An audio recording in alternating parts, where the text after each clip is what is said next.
leenahay wasiir soo dhawow maxamed cabdirasaaq ku soo dhawow gobolka mudug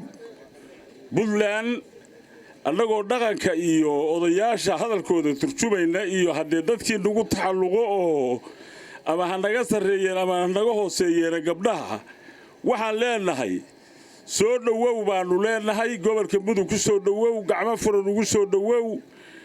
si walaalnimada ugu soo dhawow gacmo furan qalbi furan ku soo dhawow dhulkaagii iyo dadkaagii waa u timid xaq baana u leedahay in lagu soo dhaweeyo waa istaashaa marka waxaan rabnaa inaan waa ku soo dhaweynaynaa niyad furan baa ku soo dhaweynaynaa waxaynu isugu nimid aeroboorka walaalkeen baan ku soo dhaweynay awalna mas-uuliyiinteenna ahaa ka mid ahaa haatanna mas-uuliyaddeedii mid ka sarraysa aan ilaahay adkiisa u rajaynayno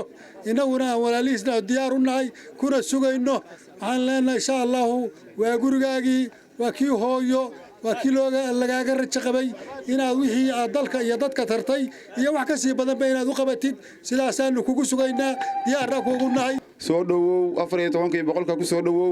gobolkaagii mudug ku soo dhawow dadkaagii iyo dalkaagii iyo deegaankaagii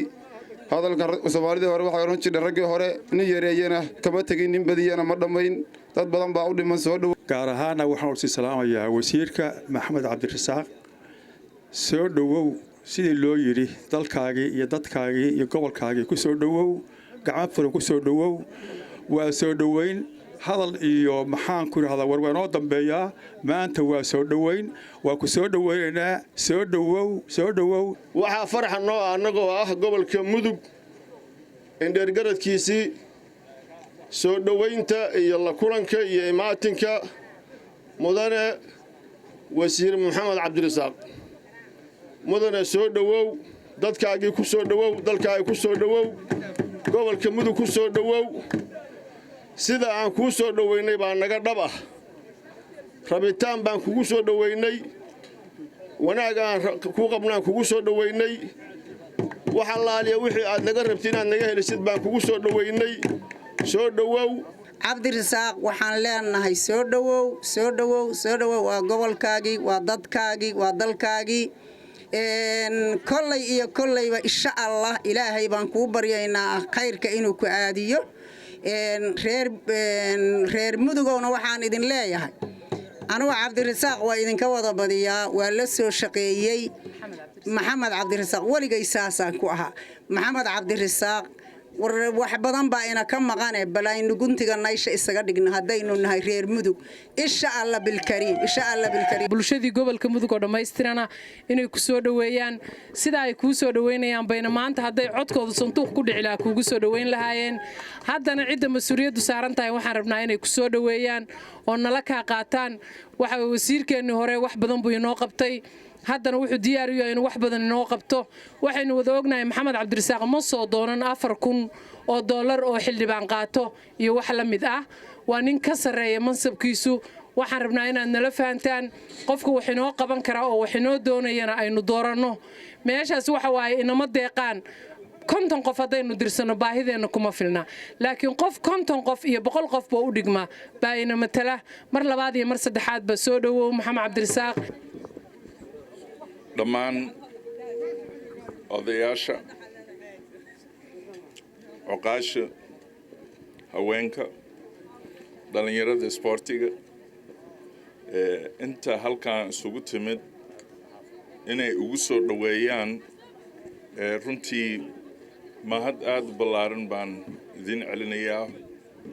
waa ku mahadsantihiin runtiina aad bay ii farxad gelinaysaa imaatinka meel laga jecel yahay inaad timaado oo dadkaagii iyo dalkaagii ah maanta inaan idinla qaybsado idinla joogo oo intii la doonaba halkaan aan joogo horaan u iri inaan soo noqnoqdo oo mar walbaba iska warhayno runtii waa waxa aan damacsanahay oo aan rabo marka waa idin mahad celinayaa soo dhaweyntiinan waxay diraysaa fariin beelata fariinta ay dirayso waxa weeye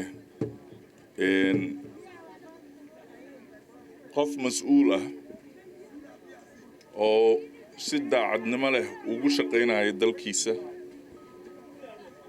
ku matalayay golayaasha iyo masraxyaasha adduunka ugu waaweyn in aad ku faraxsan tihiin oo aad maaragtaa igu taageersan tihiin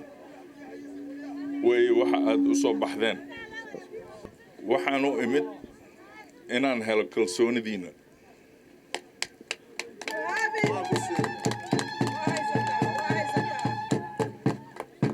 waxaan u imid inaan mar kale idin iraahdo sidii sharafta badnayd oo idinka iyo Soomaali oo dhan aan ugu matalay meelahaas aan tagayay tii iyo mid ka sii fiican ayaan rabaa maanta inaan idinku matalo oo aan hoggaan ka noqono Soomaaliya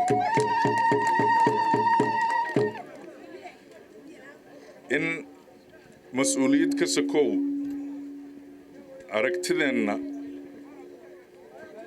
aan ku hogaamino dalka xaq baa u leedihiin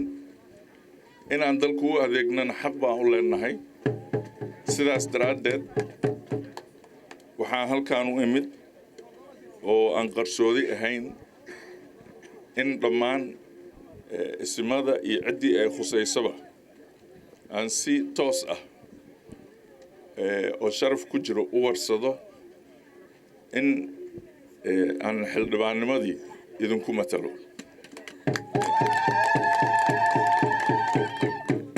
ayaamaha soo socda oo dhan waa isla joogi doonaa insha Allah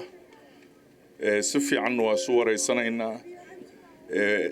inaan ka warqabo degaan doorashadayda anigii dan iigu jirtaa oo aan ogaado sida ay wax u jiraan baahiyuhu maxay yihiin sidee wax uga qaban karnaa sidee Soomaali wax ula wadaagi karnaa intaba marka aad aan ugu faraxsanahay soo dhaweyntan waa idinka aqbalay aad iyo aad u mahadsantiin